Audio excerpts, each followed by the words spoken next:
जय हिंद। इतिहास लिखने के लिए कलम नहीं हौसलों की जरूरत होती है। ये आज चरितार्थ कर दिया रोहित कुमार सिंह ने। आज हमारे साथ रोहित है। आजा रोहित। एक ये मुख्य इंटरव्यू है, आपको लास्ट तक देखना चाहिए और हमको लगता है कि बहुत बच्चों के लिए प्रेरणा स्रोत साबित हो सकता है। कारण ये है कि अभी आप देखेंगे कि रेलवे एनटीपीसी का जो भर्ती आई थी उसमें कुल मिलाकर के लगभग 1,25,00,000 बच्चे फॉर्म भरे थे और रेलवे ग्रुप डी में 1,15,00,000 बच्चे फॉर्म भरे।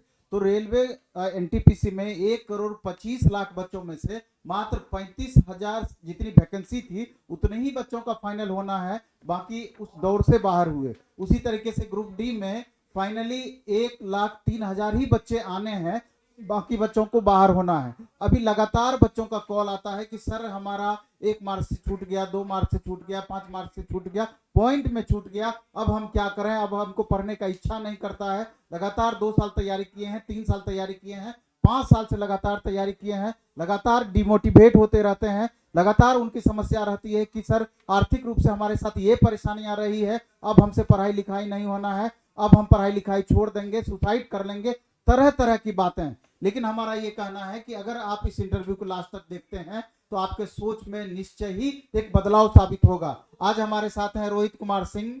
ये बिहार के समस्तीपुर डिस्ट्रिक्ट से रहने वाले हैं। इनके फादर का नाम सतीश सिंह है, जो कि जिनका देहांत हो चुका है। इनकी मदर गायत्री देवी, जिनको अभी वर्तमान में कैंसर है।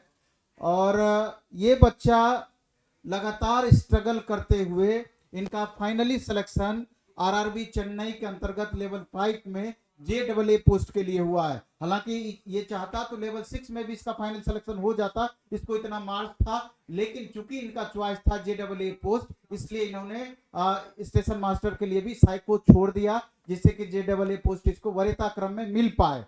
तो हम इससे ये पहले इसका स्ट्रगल का लाइफ, जो यहाँ तक जिस स्ट्रगल जिस तरीके से करते हुए पहुंचे हैं उस पर हम चर्चा करेंगे। फिर इनके बाद, इससे पहले हम चाहते हैं कि इनका पूर्व चयन पर भी एक बार चर्चा कर लें, जिससे कि बायोडाटा और स्ट्रांग हो जाए, जिससे कि और आपको पता चल पाए कि इन्होंने कितना स्ट्रगल करके कितने पोस्ट के अंतिम चरण तक पहुंचा। सफलता नहीं मिला, लेकिन फाइनली यहाँ पर इनका चुनाव हुआ। तो इससे पहले 2016 में इनका MTS में 1.23 मार्क्स से फाइनल मेरिट लिस्ट नहीं बन पाया था। झारखंड SSC में SI पोस्ट के लिए 0.21 सेकेंड से इसका रनिंग छूट गया, रनिंग पूरा नहीं हो पाया। यूपी SI में 0.27 यानी 27 सेकेंड से 0.27 मार्क्स के लिए मेरिट से बाहर हो गए। BSF हेड कांस्टेबल में रनिंग में इनका फाइनल लास्ट मोमेंट में नहीं हो पाया। कोस्ट गार्ड में वेरिफिकेशन में इनका, चूंकि डिग्री सर्टिफिकेट का उस समय इशू एक हो गया था, जिसके कारण फाइनल नहीं हो पाया। CRPF में इन्होंने टाइपिंग तक, CRPF में ये पहुंचा हुआ है। एफकेट का एक एग्जाम होता है, उसके इंटरव्यू में जाकर के छट गया। बिहार SI में लगातार 2 बार मेंस दिया, फिजिकल में नहीं हो पाया। कंबाइंड हायर सेकेंडरी लेवल 2019 में मेरिट इनका नहीं बन पाया। इसके अलावा इतने एग्जाम्स में फाइनल सिलेक्शन नहीं होने के बाद तब जाकर के अब आकर के इनका सिलेक्शन हुआ है। यहाँ पर एक बातें ये भी होती है, जब 2-4 एग्जाम में बच्चों का रिजल्ट नहीं होता है तो कितने बार वो बच्चे हताश होने लगते हैं, निराश होने लगते हैं। ये उनके लिए भी एक प्रेरणा बनेगा कि लगातार अगर आप अटेम्प्ट लेते रहते हैं, लगातार ईमानदारी पूर्वक आप मेहनत करते रहते हैं, थोड़ा देर हो सकती है, लेकिन अगर ईमानदारी पूर्वक आप मेहनत करते हैं तो हम हमेशा से बोलते हैं गारंटेड है कि सफलता आपको अब न तब जरूर मिलेगी, बशर्ते अपने मेहनत को लगातार बरकरार रखना है।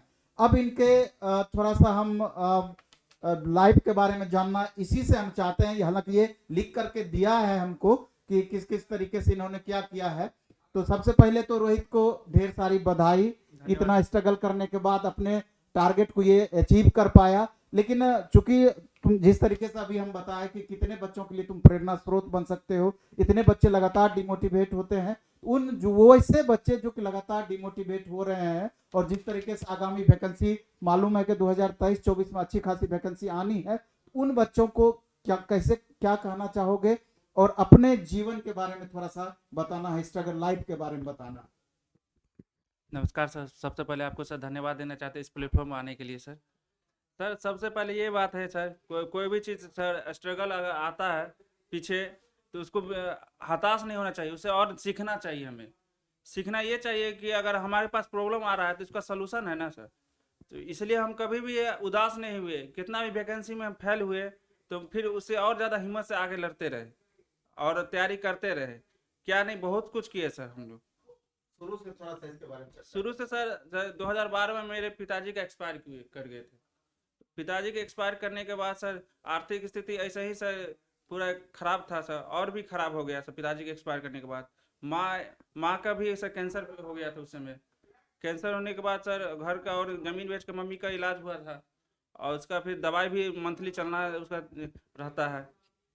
फिर 2012 में हमने समस्तीपुर में ही सर गार्ड का नौकरी पकड़े थे। 2012 में गार्ड की नौकरी, वो एक पोल फैक्ट्री आता है, पोल फैक्ट्री में गार्ड की नौकरी किए थे। वो भी नाइट शिफ्ट में करते थे, और दिन में सर पढ़ाई करते थे और रात में नाइट की ड्यूटी करते थे। तो पढ़ाई करते करते और गार्ड का नौकरी भी सर अपना इकोनॉमिक्स आर्थिक स्थिति दोनों मेंटेन रहे, इसके कारण करते रहे।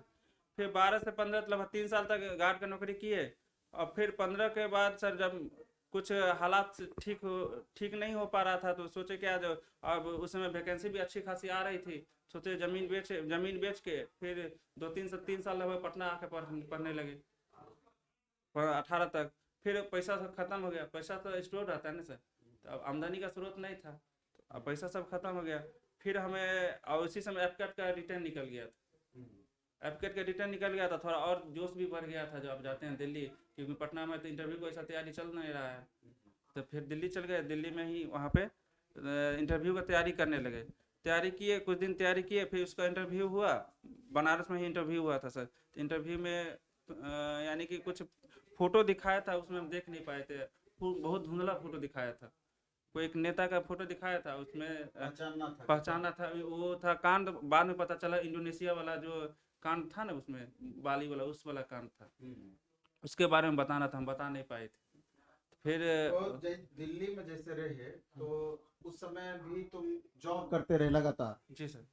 क्या जॉब वहाँ करते? सर वहाँ पे एक गुलाब रेस्टोरेंट होता है, जैसे हल्दीराम होता है ना, हल्दीराम का ही कंपेयर में गुलाब होता है वहाँ पे। गुलाब रेस्टोरेंट है, गुलाब रेस्टोरेंट है। तो वहाँ पे सबसे पहले हमारे पास कोई स्किल नहीं था, तो वहाँ पे डायरेक्ट आपको मैनेजर तो नहीं बना देगा। तो वहाँ पे हमको पहले स्टोर में रखा। स्टोर में जैसे रेस्टोरेंट में जैसे आटा हुआ, मैदा हुआ, ये सब सामान जो लगता है उसको वजन करके हमको देना था। वजन करके देते थे। तो मालिक हमको देख लिया और हमें एक्टिविटी देख लिया था, अच्छा जो हम जानते हैं, नॉलेज अच्छा है इस लड़का, ये आगे कुछ कर सकता है। क्रम में पढ़ाई की कंटिन्यू हाँ, लगातार पढ़ाई भी कंटिन्यू है। मेरा एक ही कहावत सर, अगर 10 घंटा पढ़ना रोज जरूरी नहीं है, 1 घंटा ही पढ़िए मगर कंटिन्यू पढ़िए, रोज पढ़िए। तो मालिक हमको देख लिया जो हाँ इसके में है का, और वही समय कुछ MS वर्ड का कुछ दिया था पेज, उसको एंट्री करना था, और उसका स्टाफ छुट्टी मारे हुआ था, हमको मौका मिल गया, हम कर दिए तुरंत। तुम बोला कि तुम इसके लायक नहीं, तुम आ जाओ कैशियर में। तो हमको कैशियर में भेज दिया। तो कैशियर का फिर करने लगे, बीच में लॉकडाउन लग गया। लॉकडाउन में छटनी शुरू हो गया था। तो सब हर मालिक चाहता है जो मेरा लोकल ही काम करे, दूर दराज वाला नहीं रहे। तो हम बिहार के थे, तो हमको फिर घर भेज दिया, तो हम यहाँ घर चले आए लॉकडाउन के क्रम में। फिर घर पर भी 4-5 महीना रहे लॉकडाउन में, और स्थिति इतना बहुत ख़राब होते जा रहा था। फिर भी तब हम आखिर में हार मान के ना, एक लड़का से बात किए थे, तो बोला कि अभी जोमेटो में डिलीवरी बॉय का काम बहुत अच्छा चल रहा है।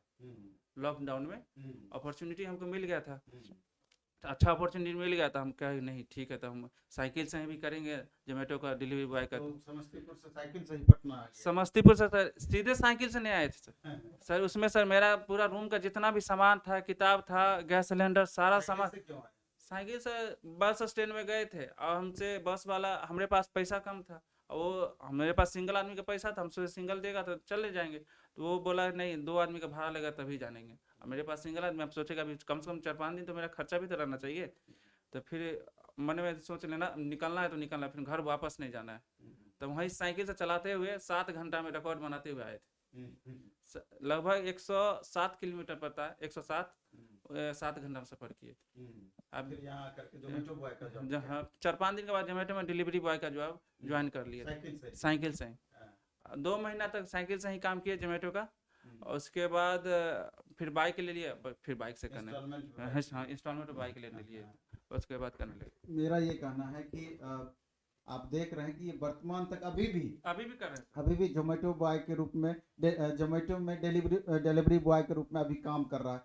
मेरा कहना है उन बच्चों से भी कि जो लगातार ये बातें बोलते हैं कि आर्थिक अभाव के कारण सर हम आगे तैयारी अब मेरे लिए तैयारी करना संभव नहीं है, तो मेरा ये कहना है कि आप इतने दूर तक लगातार बढ़ गए हैं, कुछ मार्क्स से आपका छूट रहा है या अभी इस बार रिजल्ट नहीं हुआ होगा, जिस तरीके से आपको मालूम है कि 3,11,000 प्लस लगभग सीट रेलवे में खाली है और कम से कम 50% भी अगर वैकेंसी देती है, 1.5 लाख प्लस भी वैकेंसी देगी, निश्चित रूप से 2 लाख प्लस वैकेंसी देना है, तब भी वो मामूली वैकेंसी नहीं होता है। स्टेट गवर्नमेंट में भी लगातार वैकेंसी आने की संभावना है, तो अगर थोड़ा सा और एफर्ट लगा देंगे, आप ट्यूशन पढ़ाइए, कुछ ना कुछ पार्ट टाइम जॉब करके भी खुद को कोशिश करिए कि हमको रुकना नहीं है, लगातार बढ़ते रहना है। और लगातार अगर आप स्ट्रगल करते रहते हैं तो आपको अंतिम रूप से जरूर वो मुकाम हासिल होगा।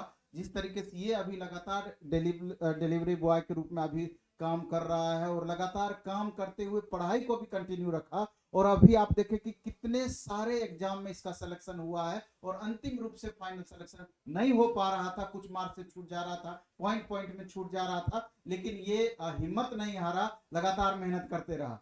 तो ये तो हो गया कि स्ट्रगल वाला फेज। अब पढ़ाई वाला जानना चाहते हैं कि जैसे कि प्लेटफॉर्म में ही तुम टेस्ट दिया, यहाँ पर पढ़ाई किया, तो थोड़ा सा हम चाहेंगे कि कोचिंग के बारे में भी अगर स्टूडेंट को बताओ तो मेरे ख्याल से थोड़ा बेहतर रहेगा, मेरे लिए भी बेहतर रहेगा कि कोचिंग के बारे में अन्य बच्चे भी समझ पाएंगे। सर मेरे रूम में देखिएगा ना सर, प्लेटफॉर्म का एक रैक बनाए हुए हैं, जितना भी बुक है सर एक जगह बुक है, सारा टेस्ट का अलग है, और जैसे सब्जेक्टिव है चाहे कोई एग्जाम के टेस्ट के लिए है, और सारा का अलग बनाए हुए हैं।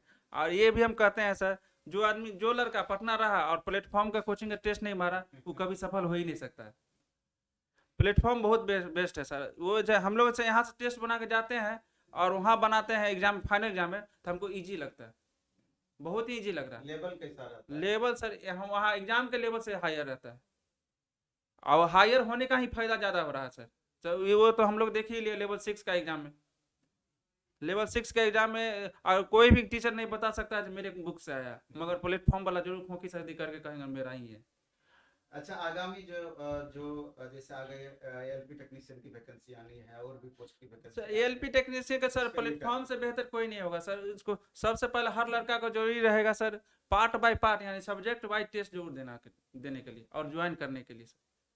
अभी तो एक स्टार्ट भी हम जस्ट एलपी टेक्नीशियन के लिए सब्जेक्ट वाइज टेस्ट, वैसे बच्चों के लिए जिसका सब चीज पढ़ा हुआ है, मैक्सिमम पढ़ा हुआ है, सब कुछ है सर, मगर सर रिमाइंड नहीं रहता, तो इसलिए सब्जेक्ट वाइज सब्जेक्ट टेस्ट बहुत बेहतर है।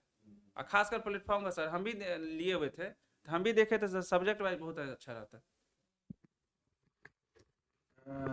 आप देखे ही फिर से हम दोबारा कहना चाहेंगे कि डिमोटिवेट बिल्कुल भी नहीं होना है। क्लास करना, पढ़ना ये तो अलग चीजें हैं, आपको जहां भी बेहतर लगे आप क्लास कर सकते हैं, पढ़ सकते हैं। खाली चूंकि प्लेटफॉर्म में हम क्या कर रहे हैं ये एक्टिविटी आपको पता होगा, तभी तो आप यहाँ के बैचेज हो, बुक्स हो, उसका आप लाभ उठा सकते हैं। प्लेटफॉर्म में भी अभी रुक्मिणी पब्लिकेशन अपना है, उसका खास करके रेलवे के संदर्भ में, एसएससी के संदर्भ में इतना उस कंटेंट पे हम लोग ध्यान दे रहे हैं। आप बनाते होंगे बुक तो आपको समझ में आता होगा। और यहाँ भी जो ऑफलाइन टेस्ट होता है, हमेशा एग्जामिनेशन से 10% 20% हम हायर लेवल का क्वेश्चन सेट करते हैं कि जब आप एग्जामिनेशन हॉल में जाएं तो आप कंफर्ट फील करें। और धीरे धीरे इसका और भी हम मोड चेंज कर रहे हैं। और जो बेसिक लेवल से जो बच्चे तैयारी करना चाहते हैं, जो बेसिक लेवल से तैयारी करने के लिए पटना आना चाहते हैं या घर से भी ऑनलाइन मोड में भी तैयारी करना चाहते हैं, उसमें भी हम बहुत ज्यादा इंप्रूवमेंट किए हैं। वर्तमान जिस तरह का सिलेबस में बदलाव हो रहा है उसको देख करके बेसिक फाउंडेशन कोर्स वगैरह भी आ रही है। इसके अलावा अभी एलपी टेक्नीशियन का सब्जेक्ट वाइज टेस्ट, उसके अलावा फुल सिलेबस का टेस्ट, ट्रेड का बैच, बहुत सारा चीज ऑनलाइन मोड में और ऑफलाइन मोड में दोनों चीज स्टार्ट हो रहा है। अभी सिविल कोड का आप देखेंगे, बिहार सिविल कोड का टेस्ट स्टार्ट हुआ है, बैच ऑनलाइन में मोड में चल रहा है। बिहार एसआई का टेस्ट स्टार्ट हुआ है, बैच उसका आने वाला है। बिहार पुलिस का बैच आने वाला है। तो मेरा ये कहना है कि अगर सेल्फ स्टडी के माध्यम से करना चाहते हैं तो उससे बेहतर कुछ होता ही नहीं है। उससे बेहतर कुछ नहीं है। लेकिन अगर आपको गाइड की जरूरत पड़े, किसी ट्यूटर की जरूरत पड़े, तो प्लेटफॉर्म भी एक अच्छा ऑप्शन हो सकता है, अगर आपको इसकी जरूरत महसूस हो तो। हो सकता नहीं सर, है ही। तो लास्ट में हम चाहेंगे कि एक बार ये और आपको थोड़ा सा लास्ट में मोटिवेट करे कुछ भी बोल करके, तो हमको और अच्छा लगेगा। सर लास्ट में यही कहना चाहते हैं सर, पैसा कभी भी प्रॉब्लम नहीं होता है सर, जोश होना चाहिए आपको आगे बढ़ने के हौसला लिए, होना चाहिए, हौसला जुनून होना होना चाहिए। जी सर, हाँ। ये होना चाहिए। मेरे पास भी सर पैसा नहीं है, फिर भी सर हम आगे बढ़ रहे हैं और बढ़ेंगे भी सर। कभी भी अगर पैसा गार्जियन भी नहीं देते हैं तो अपने पैर पर भी आगे बढ़ना चाहिए सर। इससे क्या होता है सर, अपने आप में जितना सर मेहनत करिएगा ना सर, उतना और आगे बढ़िएगा। जनरली क्या होता है कि जनरल कॉम्पिटिटिव एग्जाम्स की हम बात करें, जो प्रैक्टिकल हमारा अनुभव है, जैसे कोई बच्चा मैट्रिक करता है, इंटर करता है, तो उस समय गार्जियन का भी बच्चों के प्रति विश्वास ज्यादा रहता है। वो मांगेगा 2000 तो उसको मिलेगा 3000। लेकिन जैसे जैसे 2-4 साल उसमें गुजार करके जब कॉम्पिटिटिव लेवल तक पहुंचता है, उस समय तक इतना गार्जियन का भी पैसे बच्चे खर्च कर चुके होते हैं कि धीरे धीरे गार्जियन भी मुट्ठी बांधना स्टार्ट करते हैं। मांगेगा 3000 तो मिलेगा 2000, इसी में बेटा काम चला लो, ऐसा ही होता है। तो लेकिन आपका मैच्योरिटी लेवल भी तो बढ़ता है, बच्चों का मैच्योरिटी लेवल भी तो बढ़ता है। तो ऐसी परिस्थिति में स्टूडेंट को ये भी चाहिए कि गार्जियन, चूंकि मैक्सिमम आर्थिक रूप से कमजोर वर्ग के बच्चे ज्यादा इस तरह का तैयारी करते हैं, जो निम्न मध्यम वर्गीय परिवार के बच्चे तैयारी करते हैं, साधारण परिवार के बच्चे तैयारी करते हैं, तो उन छात्रों से भी हम कहना चाहेंगे कि अपना भी आप साइड से कुछ उस तरह का ऑप्शन लगातार क्रिएट करके रखें। हम ट्यूशन ही पढ़ाएं, दूसरा ही पार्ट टाइम जॉब करके गार्जियन पर से लोड हम लगातार कम करते चले जाएं, जिससे कि गार्जियन का भी प्रेशर आपके ऊपर ना रहे, और सतत मेहनत आप करें, लगातार मेहनत करें, सफलता 100% आपको मिलेगी। कर्म की हमेशा प्रधानता होती है, कर्म करने वालों की कभी हार नहीं होती है। चलिए इस वीडियो में हम इतना ही रखेंगे। धन्यवाद, बेस्ट ऑफ लक, धन्यवाद।